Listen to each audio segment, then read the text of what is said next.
Welcome to The Holistic Nurse with your host, Peggy Smith. Peggy will introduce and educate her viewers about the differences between alternative, holistic, and complementary medical therapies. Her goal is to empower the lay medical consumer to learn how to advocate for themselves. So now, please welcome the host of The Holistic Nurse, Peggy Smith. Hello, everybody. Welcome to this week's edition of The Holistic Nurse with Peggy Smith. This week, we have a special guest who is a world-renowned author, recognized, and a specialist with past life regression, motivational coach, and we're also going to be talking about future life progression, in case you're not happy with the current life you have and don't have time to look at the past. Welcome, Dr. Bruce Kaloski. It's happy to have you. Thank you. It's a pleasure to be here with you again, Peggy. It's always a pleasure. So, yeah, I invited you today because a lot of my clients and just people in routine conversations are a little frustrated, with the way things are and the uncertainty about life. And some people have joked, gosh, am I being punished from my past life? What's going on? Or any way I could see a crystal ball and see my future life. And I said, I know just the person that has that answer. So would you like to introduce yourself, a little background, and then tell us exactly what those two things are? Yeah, I'm a clinical hypnotherapist. I've been in practice since the mid-'70s and a past life regressionist. That's what I do mostly now is past life regression. And also the hypnotherapy for behavioral and habit control. And that's essentially what I do and have been for almost 50 years now. So, it's funny. I was talking to a patient in another realm this week, and he said, I heard about past life regression when I was in college. This man is in his 70s now. He said, that was a really big thing. He says, but I haven't heard about it. Do they still do that? Well, I think it's more popular now than ever. But it does come and go like in waves, with anything. It gets popular, then it falls out of popularity, then it gets popular again. If he was back in college, probably it was the late 60s or early 70s or mid 70s. Right. Yeah, he's actually 79, so yes, about that time. That was at the time when a psychologist from up in San Francisco was doing research on reincarnation. Dr. Helen Wambach was the name. And she wrote several books. I think they came out that time and really popularized past life regression. She did some serious study on this. She went into it with the object of disproving reincarnation. At the end of all her studies, she worked with over 2,000, I think 2,500 people. And she'd do it mostly in groups because she was looking for statistical evidence more so. Although she did get certain verifiable facts from the people that there was a certain figure who lived in the past, and she was able to identify them. But she started on the premise that there's a lot of bunk, a lot of hokum, past life regression. At the end of a study, she says, I don't believe in reincarnation. I know it exists. So she was pretty adamant about that. And she wrote a couple of books on that. They're still in print, but that's probably what spurred that person's client's interest in that back in the probably the late 60s, early 70s, because that's when she was working. That's when she was researching. I remember being in college in California back in the early 70s, and there was a movie about Peter Proud was the name. Reincarnation of Peter Proud. Reincarnation of Peter Proud, yeah. A lot of people remember that movie. Yeah, and that was like kind of the first time I'd heard of it, and I've kind of always been fascinated, but back then when you're going through a million other things going in your life, I didn't really have sources to look for and, to research about it. It does, and actually the first source material for past life regressions / reincarnation was done by a fellow that I'm aware of, was done by who brought to the public's eye, Maury Bernstein, who was an amateur hypnotist. And back in the 50s, I think it was mid-50s, he wrote a book called The Search for Bridie Murphy. And he worked with one lady up in, I believe it's Colorado. And she went back, and I believe he did 6 regressions. She went back to a lifetime, lived in Ireland in the late 1800s, and her name was Bridie Murphy. And they came up with a number of verifiable facts. I believe they made a movie for that too, The Search for Bridie Murphy. That was the first thing that popularized past life regression. Have you noticed with the popularity of ancestry and the genetic researches and stuff being so available to people, has there been an increase in requests for things like past life regression? No, I don't think that has much to do That with didn't that. affect anything. It hasn't affected. I know I haven't seen any increase in that because of that. And it's a great theory, but I don't think it's been. I know it's been proven in earthworms, but genetic memory being passed on. But I don't think there's any verifiable any evidence or proof that it exists in human beings. It may very well, but I don't think they've reached the stage yet. That's interesting because my early biology classes, that was my first major. I remember like cutting the earthworm and they regenerated their bodies and all that, but we didn't get into their brains. I wouldn't have known which end their brain was in. I'm with you. I wouldn't know. So, are there any? I'm watching the clock, and I don't want to start something that's too big. When somebody comes to you for past life regression, are there any prerequisites or a certain any reasons not to try to do past life regression? No, none whatsoever. Well, because I use hypnosis and in my past life regressions, probably someone who is schizophrenic, I wouldn't want to work with because Okay. while hypnosis cannot cause a psychosis for a person who is psychotic, it could trigger an episode. But Okay, I've so never had it for 50 years. So. right, that so anybody with a dissociative disorder of any type, it might be a concern. Um, Theoretically. But why take the so chance? well, means that you do have a medical license also. I understand that. We take less chances than maybe if somebody without a license. Hmm, Uh, true. how do you know what you're experiencing is the real thing? Is there any way to verify? I mean, all of our life experiences are subjective anyway. Exactly. Yes, it can be verified in certain instances. Uh, I guess if you went back to ancient Egypt or ancient Greece or Rome, you're not going to find a telephone book and say, "Oh yeah, this is so and so who lived next to the market there." And no, you can't do that. But you may. There's so much more available in the way of research now than there was years ago. When I first started doing this, you had to verify that if you had the time, you had to go to a library and do your research that way in history books or encyclopedias. But now you can go online and find so much of that stuff. And I've got some clients who do that, who have done that. Within 10 minutes of ending the session, I'll be getting messages from them saying, "Oh, I just went back there, and there was such a person who lived in this particular town and that particular time." And one that stands out in my mind was a young lady who went back, and this was about a year or so ago. She was that type of person who loved to do her research after a session, and she went back to living as a fellow who was a salesman. Was in some kind of was in sales and lived in London, and he also happened to be Jewish.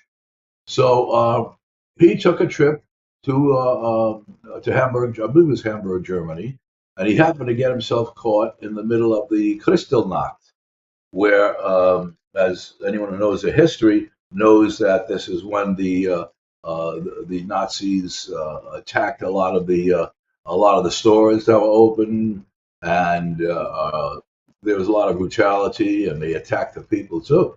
And he got thrown into jail, then ended up in a concentration camp, and that's where he lost his life. And he was a British citizen, and she was able to research that. She Okay. went right on, Google, whatever, and started looking through that. And then within about, I don't know, maybe 15 minutes, a half hour after the session, I'm getting this long message from her. Yeah, I found this, I found that. So that's how one way that actually the only way that you would know if it was real, because there's something called cryptomnesia or cryptomnesia, whereby you unintentionally fabricate. But when it's so detailed, the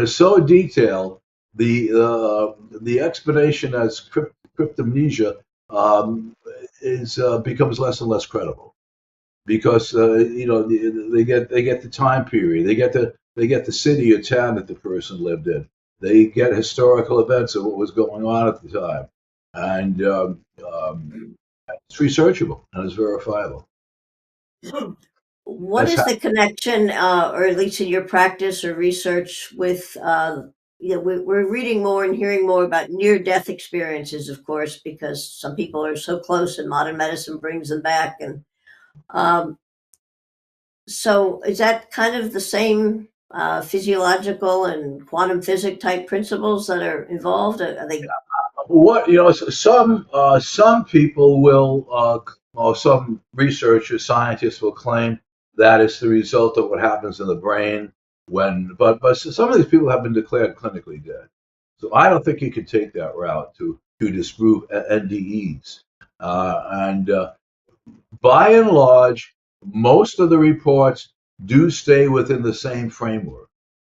They go through a tunnel. The, then there's a light at the end of the tunnel, and they meet these people.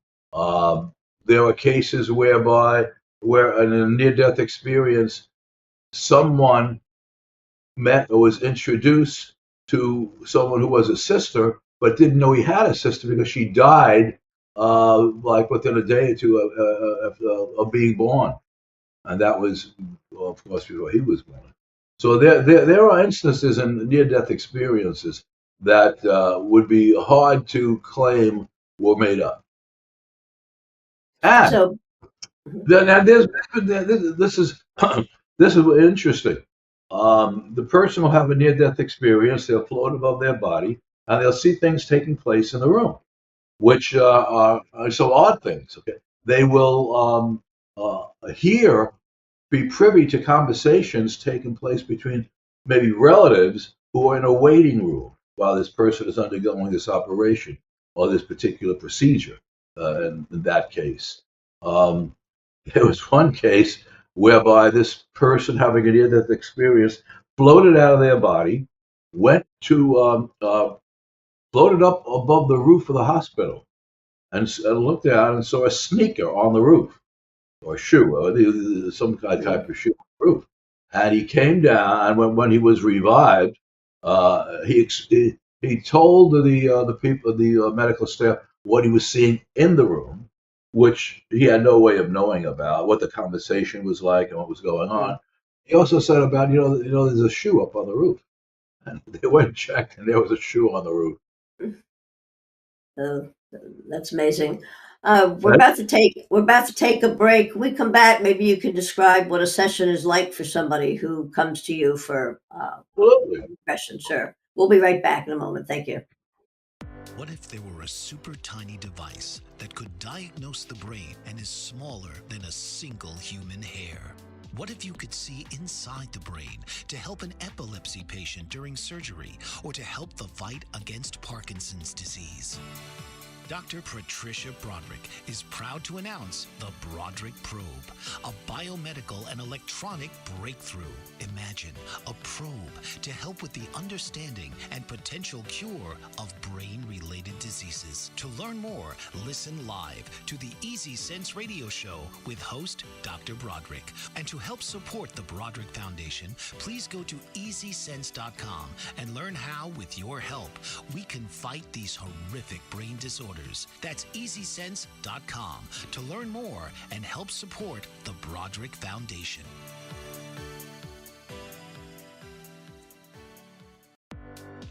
Author, radio show host, and coach John M. Hawkins reveals strategies to help gain perspective, build confidence, find clarity, achieve goals. John M. Hawkins' new book, Coached to Greatness, Unlock Your Full Potential with Limitless Growth, published by iUniverse. Hawkins reveals strategies to help readers accomplish more. He believes the book can coach them to greatness. Hawkins says that the best athletes get to the top of their sport with the help of coaches, mentors, and others. He shares guidance that helps readers reflect on what motivates them, rediscover and assess their core values, philosophies, and competencies, find settings that allow them to be the most productive, and track their progress towards accomplishing goals.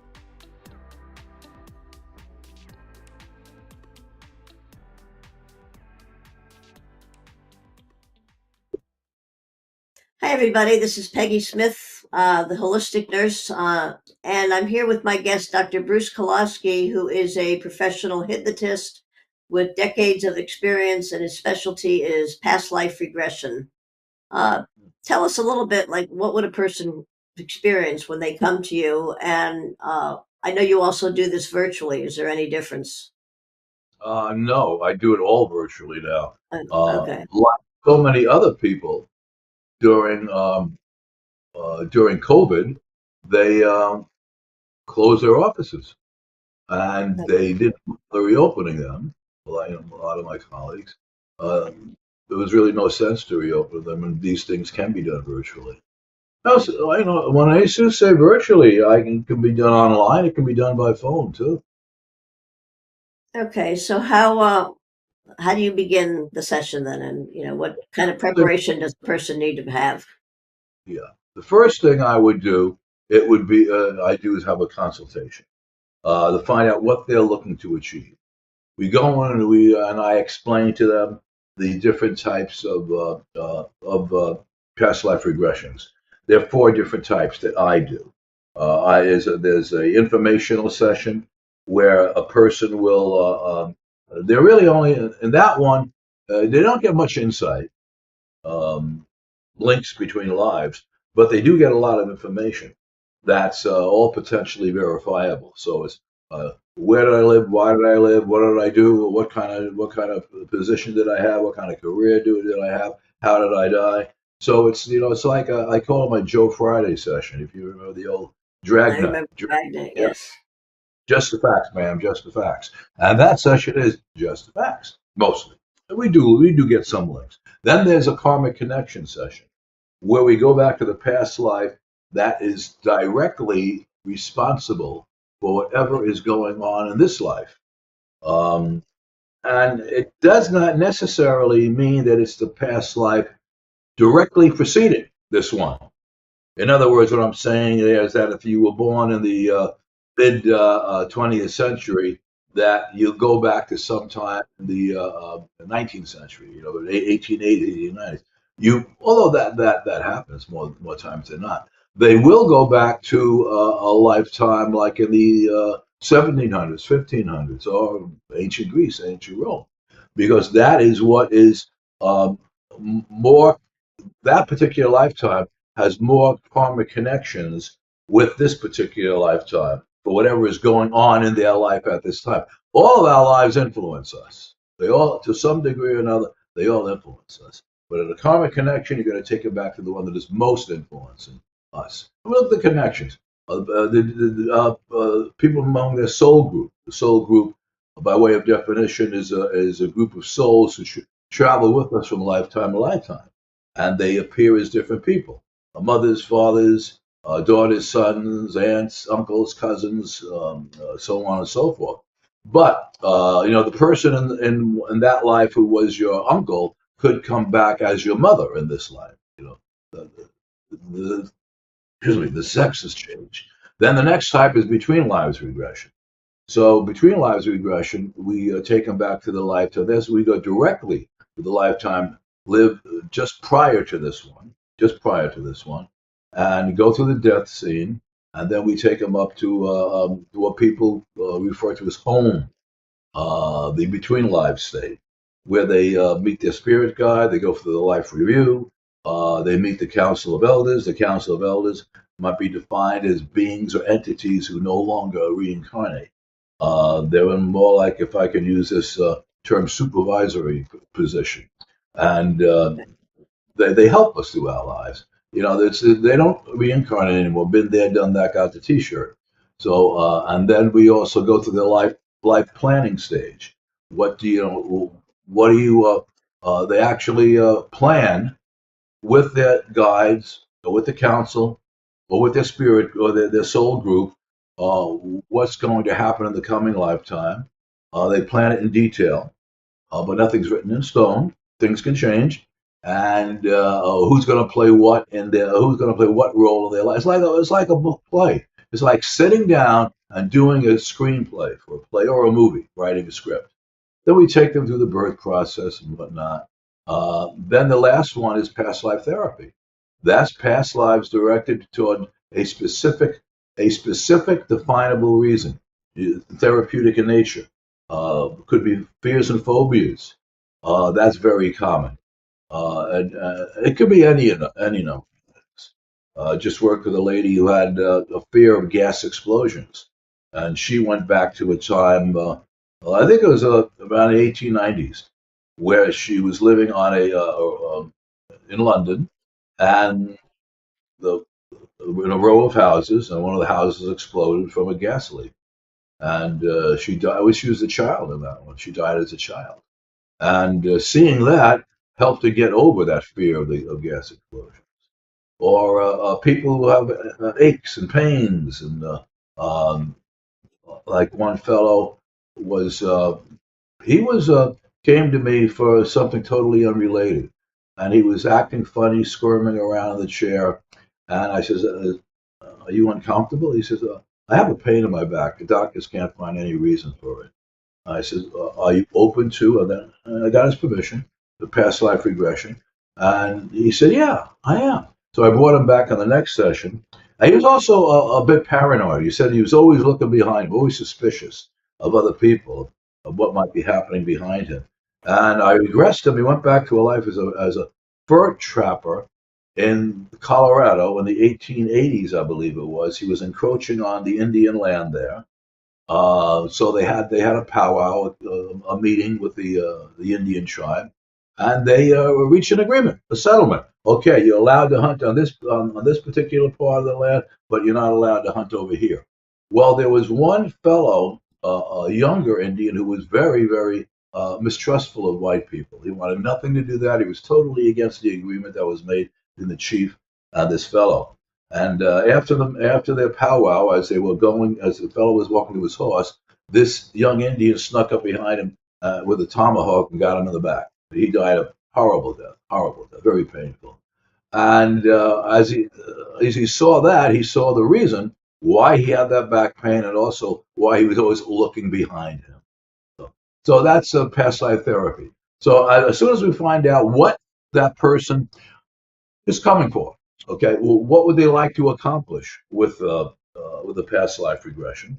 I do something. I send them a battery of I'll call them the tests, but they're really questionnaires. So I look at things that will help me design the past life regression specifically for them. This is not one size fits all. So I'll look at things like hemispheric brain dominance, or the left brain, or the right brain. How do they process information? Are they visual? They process it by seeing. Are they auditory? Do they process mainly by hearing? Or are they kinesthetic? Kinesthetics process information by feeling, in an emotional or a tactile, touch sense. I'll look at that. I'll look at the hypnotic susceptibility. I'll look at how they may have uh, had knowledge of past lives spontaneously, because a person can also have knowledge of past lives, things that happen spontaneously, like dreams, deja vu, meeting somebody who they have an instant rapport or instant antipathy towards. I look at all those factors. I'll design the sessions specifically for them. Then we meet for the session itself, and I reiterate some of the things we talked about in the first session. I go into a little deeper explanation of hypnosis, what they can expect, what they shouldn't expect, how it's basically, for our purposes, relaxation. They're not going to be tranced out. They're not going to be zombies. They will remember and recall everything that they experience. Well, what good is it if they don't remember, right? So, and then I go through the process of hypnotizing them. And then we go through whatever the particular type of regression that they have chosen to do. I will go through that, uh, lead them to that particular experience. At the end of the session, I will send them, email them a trip record, past life trip record that is a key toward whatever type of session they went through, and has questions that are also keyed to that particular session that I was asking them, or experiences that I was leading them through. They fill out that. They'll give them some things that they could potentially verify. But and I also record the session for them. Okay, that was my next question. You record the session, so do you give them the recording then too, so they can replay it? Yeah. Or Oh yeah. Yeah. I'll okay, send them that along with the trip record. right. So, sometimes just in routine hypnosis, people will ask, "Well, I used to speak, three languages, and I don't speak any of them now, to barely English. Can hypnosis bring back that skill?" And um, maybe you want to just take a minute and explain, just what basic hypnosis can do and how this became a specialty. Um, Well, okay. How it became my specialty. Let me tell you a little bit about that first, and how I got interested in it, and by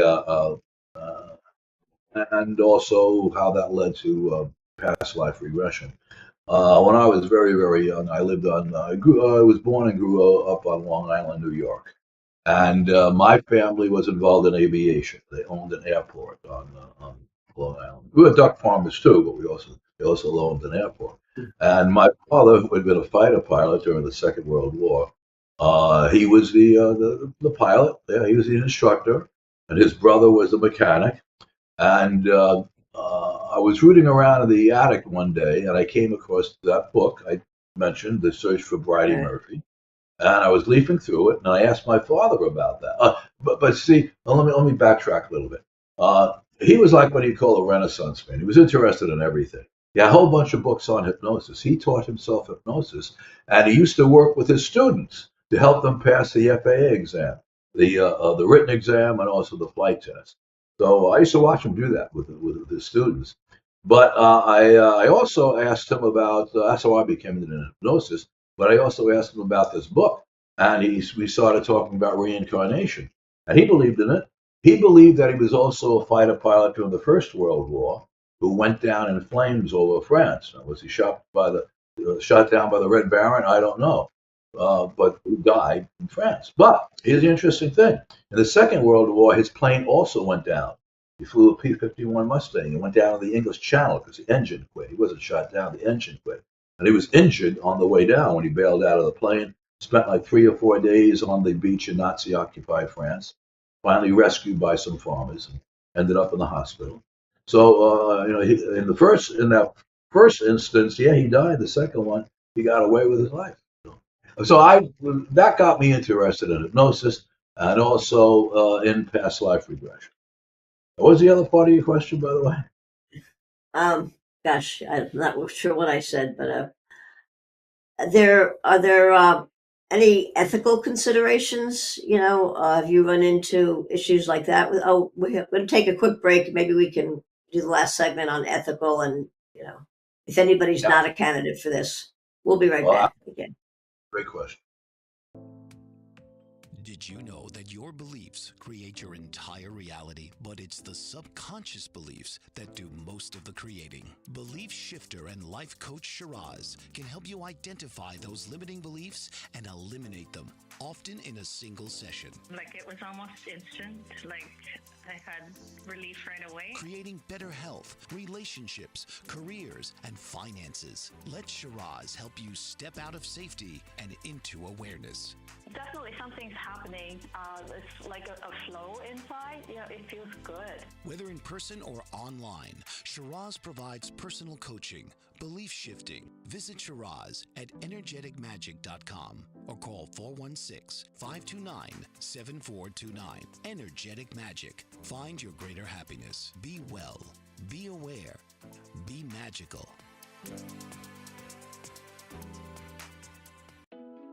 Are you struggling to care for elderly parents or a spouse?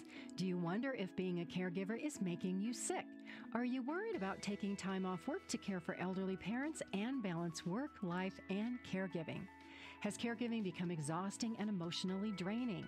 Are you an aging adult who wants to remain independent, but you're not sure how? I'm Pamela D. Wilson. Join me for the Caring Generation radio show for caregivers and aging adults, Wednesday evenings, 6 Pacific, 7 Mountain, 8 Central, and 9 Eastern, where I answer these questions and share tips for managing stress, family relationships, health, well-being, and more. Podcasts and transcripts of The Caring Generation are on my website, PamelaDWilson.com, plus my caregiving library, online caregiver support programs, and programs for corporations interested in supporting working caregivers. Help, hope, and support for caregivers is here on The Caring Generation and PamelaDWilson.com.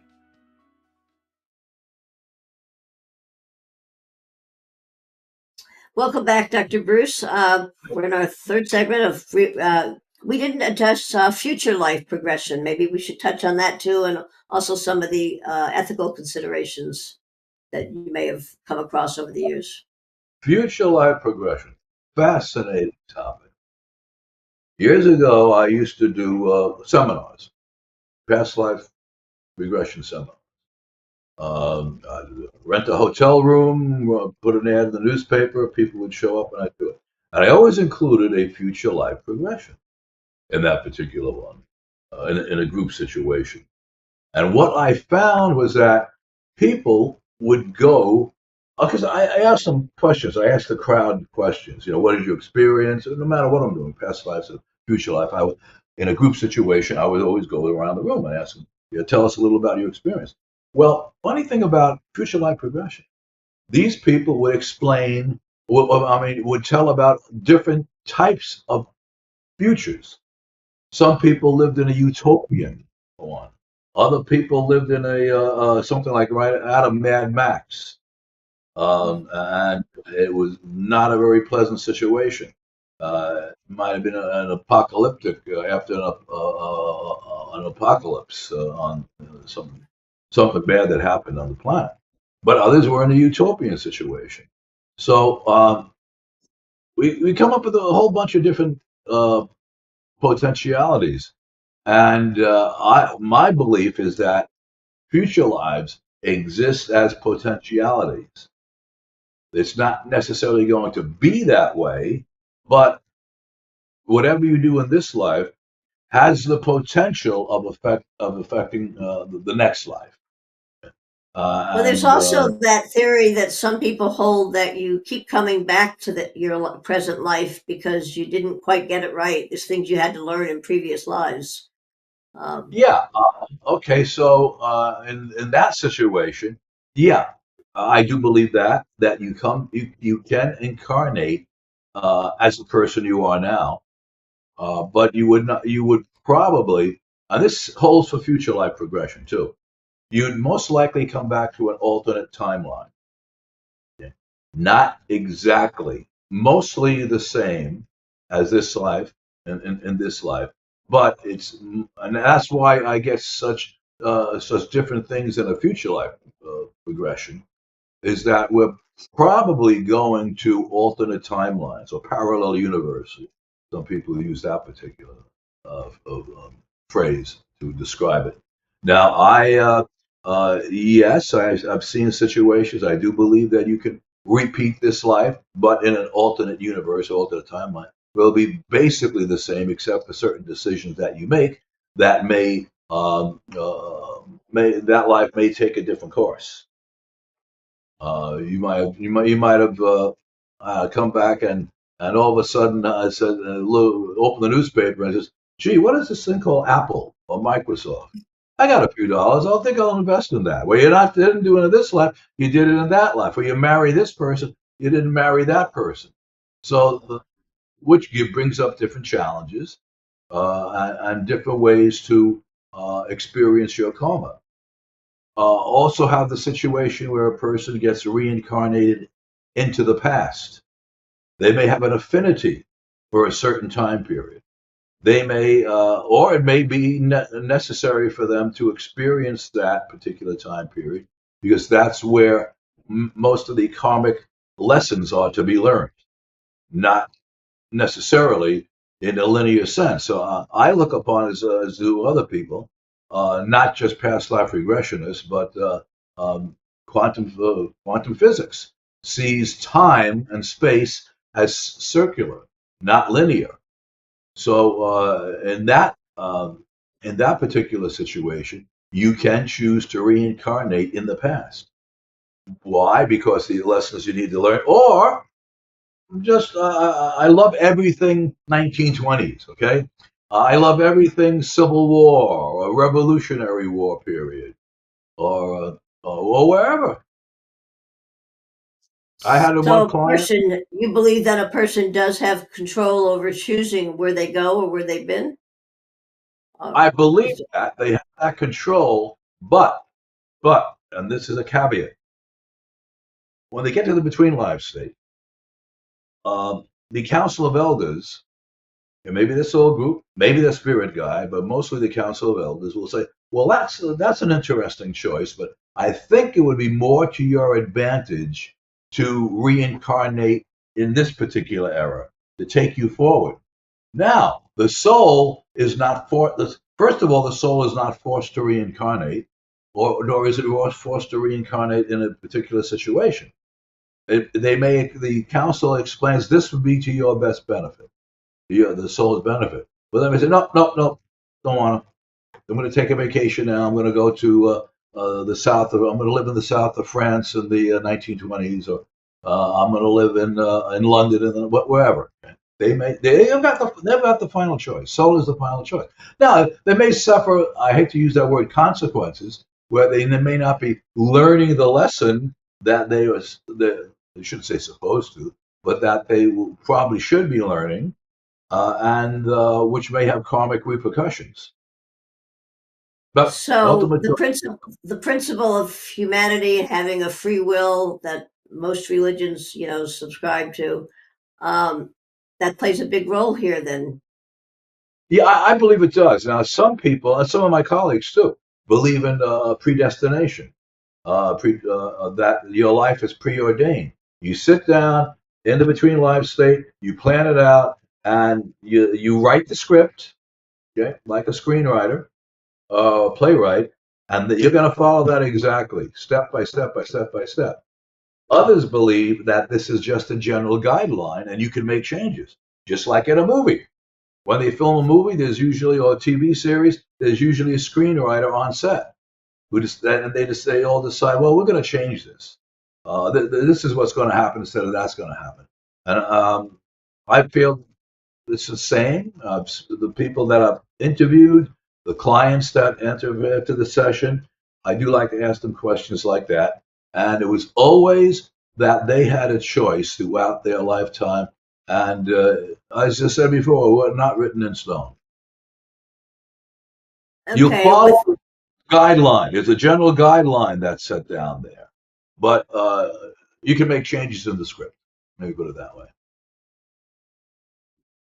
okay, that's fascinating. Without getting into specific beliefs, or have you found any major? Are there certain religions maybe without that might not quite agree with this in their religious precepts? Has that been a conflict for people? Of reincarnation or predetermination. Well, even to be looking into this and everything, or is there? Uh, Oh yeah. Most of the Islamic religion does not. I don't know, I said everybody holds to that, but the precepts of that particular religion is that there's only one life. Christians believe that, the Christian religion, even though reincarnation was generally accepted for the first 500 years of of Christianity, of the church. Then it was thrown out. I believe it was at the Council of Nicaea. It was that was taken off the table. And why was it taken off the table? Because if you look into your history, you find that and you learn that if a person believes that they get another chance, there may be 100 other chances, uh, why would they necessarily have to follow the precepts right now of that religion? There was something back in the early church called an indulgence. In other words, by contributing to the church, you bought your way into heaven. In fact, bought your way into heaven, and so that was thrown out as a belief. But it was Origen, early one of the early fathers of the church. Saint Augustine believed in the reincarnation, just to name two of them. And there are people who believe that some of the passages at least in the New Testament, are indicative of reincarnation, where Jesus spoke about John the Baptist, that John the Baptist as the reincarnation of, I believe, Abraham, the prophet Abraham.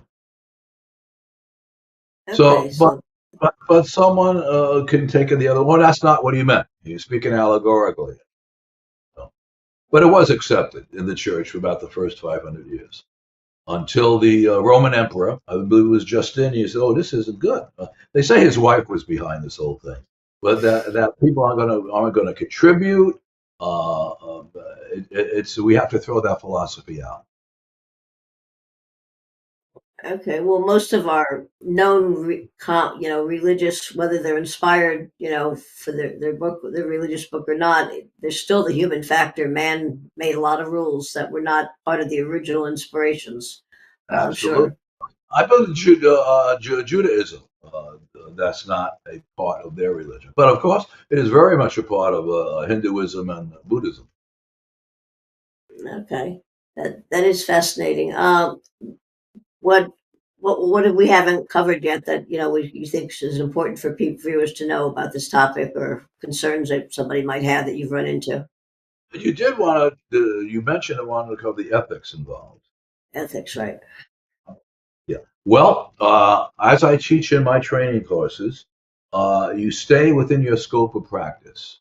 If someone comes to you and you don't know what you know about schizophrenia or some the neuroses, you're not familiar with depression or how to treat depression, you don't treat that person for that. You stay within your scope of practice. And I said before, matter of fact, I think schizophrenia. You learn to refer out. When in Right. doubt, refer it out. That's what I teach. That's what I do, and that to me is very ethical. Some therapists, oh, I can do anything. Sure, I'll take you. Sure, I'll do that, but not a good idea. So, if Well, your client is in experiencing this past life regression session, and for whatever reasons, all their alarms go off and it needs to be stopped, what safeguards do you tell them in your introduction that so that it's they know? Oh, very important. It's very important that you build safeguards at the past life therapist or regressionist build safeguards into the session. They're essentially in control with you, with the therapist. But I routinely give the suggestion that they'll always be able to, if I ask them to experience something and it raises alarm bells, or it's a traumatic situation, and they start to become nervous, and what's called an abreaction, technical terms, an abreaction. They can always choose not to experience it. And that's one of the safeguards that you build, that is safety, that you will just not experience it. You'll go to. I use a cloud in some of my past life regressions, where I put them on the cloud. It represents safety and floating on the cloud. They can always go back to their cloud and choose not to experience, or they can simply choose not to experience that thing. When I take them through the death scene, I make sure that there are no emotions involved with that. That they're experiencing the death scene just as if they were watching a TV show or a movie or a play, even though it's their own death. So they will experience it very dispassionately, very clinically, and without the attendant emotions. Because we don't want people to get the screaming memes. Okay, we'll be right back for our last break. And yeah, this has been great for a lot of information. Author, radio show host, and coach John M. Hawkins reveals strategies to help gain perspective, build confidence, find clarity, achieve goals. John M. Hawkins' new book, Coached to Greatness: Unlock Your Full Potential with Limitless Growth, published by iUniverse. Hawkins reveals strategies to help readers accomplish more. He believes the book can coach them to greatness. Hawkins says that the best athletes get to the top of their sport with the help of coaches, mentors, and others. He shares guidance that helps readers reflect on what motivates them, rediscover and assess their core values, philosophies, and competencies, find settings that allow them to be the most productive, and track their progress towards accomplishing goals.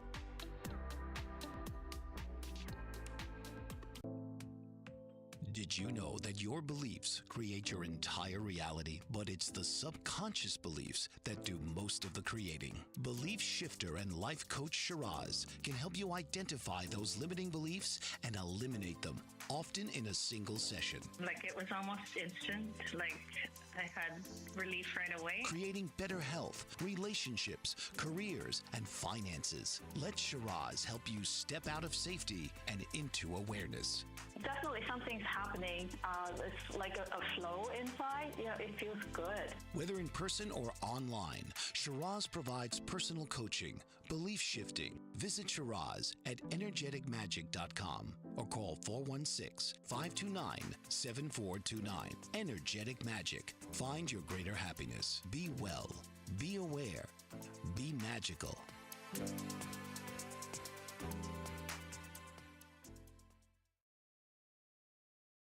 Welcome back. This has really been a great pleasure having you today. Do you have any closing remarks, and can you let us know how people can reach you to schedule a session? Well, yeah, what they can do to schedule a session, they can email me, which is at Dr. Kaloski, DrKaloski @gmail.com. They can go to my website, which will give them a lot of information. It recapitulates what I spoke about today on the different types of reincarnation. And that's drkaloski.com. Again, DrKaloski. They can visit me on Instagram, if they happen to be on that. And or they can go to, let me see, I'm looking up profile. YouTube. We forgot YouTube. Yeah, say again? I said you forgot to mention your YouTube site. I also have a YouTube channel. Just look for Dr. Kaloski. I'm on Instagram, and they think they call it a handle, which is Dr. Bruce Kaloski, and also on TikTok. And let me see what my handle is. I can never remember what the handles are. Yeah, that's at Dr. Bruce Kaloski, Dr. Bruce Kaloski, all one, no spaces, and YouTube, as we spoke about. Or they can, if they're on Facebook, they can message me. Just look me up there. Bruce, under Bruce E, my personal profile, Bruce E. Kaloski. Okay, and this is your specialty, but you also do traditional hypnosis if somebody identifies it with you. Yeah, for the for the regular things, for the the popular ones, weight loss, smoking cessation, fears, phobias, anxieties. I can combine that too. I generally don't combine past life therapy and weight loss. People generally wouldn't come for that, but like fears, phobias can be treated within the context of past life regression, and also then we could do a regular hypnotherapy session to reinforce what we learned in the past life therapy. Because in past life therapy, we're going to go back to the precipitating incident where this condition, whatever it is, had its genesis. So you're going to take them back, and they will. It may be the result of the entire life, the entire tone of the life, or it could be a particular incident.